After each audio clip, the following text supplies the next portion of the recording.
Eu conversei com o advogado César Bittencourt, que defende Mauro Cid. O que ele me disse? Que o ex-ajudante de ordens não ficou de cabeça baixa e respondeu a todas as perguntas na acareação com o general da reserva Walter Braga Neto. A acareação, como explicou a Marina Demore, durou 1h30 e teve perguntas dos ministros Alexandre de Moraes e Luiz Fux, do Supremo Tribunal Federal.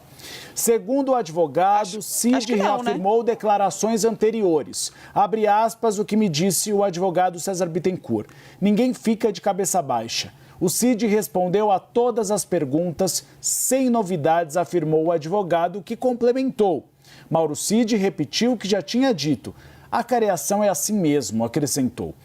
Como a Marina Demore lembrou, o advogado de Braga Neto, José de Oliveira Lima, há pouco, ao vivo aqui na CNN, disse que após a acareação, que Cid permaneceu durante o processo de cabeça baixa, quando chamado de mentiroso por Walter Braga Neto, e que teria repetido mentiras.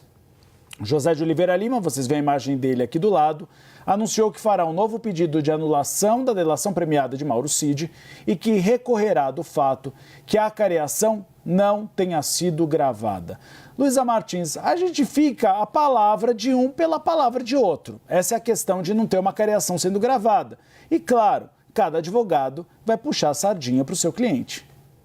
Vai, Uribe, a gente fica no aguardo porque há a expectativa, assim, de que alguma espécie de vídeo seja juntada no processo, vídeos produzidos ali, gravados pelo próprio Supremo Tribunal Federal, pelo gabinete do ministro Alexandre de Moraes ou pela Secretaria da Primeira Turma, que é o colegiado responsável por julgar essa ação penal do golpe de Estado, mas a gente tem a certeza de que vai haver uma ata, né, uma espécie de transcrição de tudo que foi narrado e falado durante as acareações, tudo por escrito, e isso também deve ser juntado ao processo. Agora, essas nuances, né, de quem ficou de cabeça baixa, quem respondeu, quem, enfim, teve alguma reação ali que fosse digna de nota, digamos assim, isso a gente está muito, como você disse, analisando aí as palavras de cada advogado, e é claro que cada um tem o interesse em puxar a sardinha para o seu lado, como você disse, Uribe.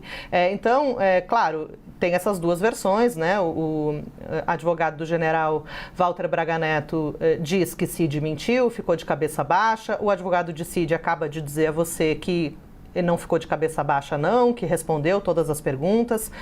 Um ponto muito interessante que foi trazido aqui nas nossas discussões de bastidores pela analista Jussara Soares, Uribe, é em relação à condição de cada uma dessas figuras que estão em acareação hoje. O general Walter Braga Neto, ele é réu nesse processo. Cid também é réu, mas é um réu delator. Então, isso traz uma diferença bastante interessante. Cid, por ter fechado o acordo de delação, ele é obrigado a dizer a verdade. Ele não pode, por exemplo, optar pelo direito ao silêncio, como foi dado esse direito aos demais réus. Já Braga Neto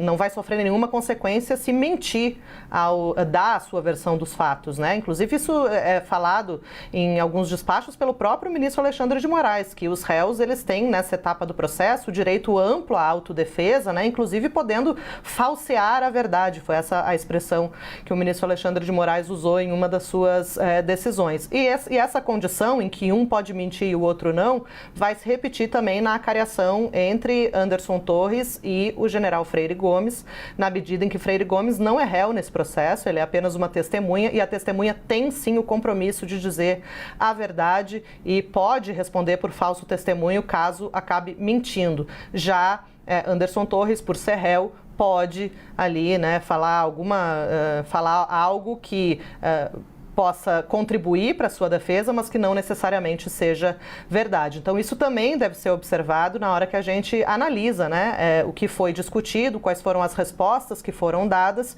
e qual que vai ser o encaminhamento que o ministro Alexandre de Moraes vai dar a respeito dessas acareações, se isso vai resultar em alguma providência mais concreta, mais prática, ou se vai ser só juntado, né? Essas alegações de um lado e de outro vão ser só juntadas no processo e vão ser incluídas também nas alegações finais e vão contribuir aí para que cada ministro da primeira turma elabore o seu voto no julgamento de mérito, ou seja, no julgamento de condenação ou absolvição, que deve acontecer, então, lá por meados de setembro, conforme as as expectativas aí dos bastidores do Supremo, Uribe.